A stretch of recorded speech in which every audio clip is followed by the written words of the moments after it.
এটা একটা জিনিয়াস মানুষদের টেস্ট। এইখানে সকল স্টুডেন্ট অনেক সতর্ক।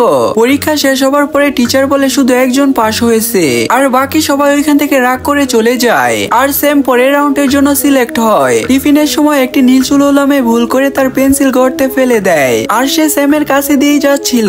ওইখানে থাকা সবাই এখান থেকে চলে যায়, কারণ পরীক্ষার রুল ছিল সবার কাছে শুধু একটি পেন্সিলই থাকবে, আর পেন্সিল ছাড়া সে পরীক্ষায় অংশগ্রহণ করতে পারবে না। স্যাম কিছু না ভেবেই তার পেন্সিল অর্ধেক ভেঙে মেয়েটিকে দিয়ে দেয়, যেন সেও পরীক্ষা দিতে পারে।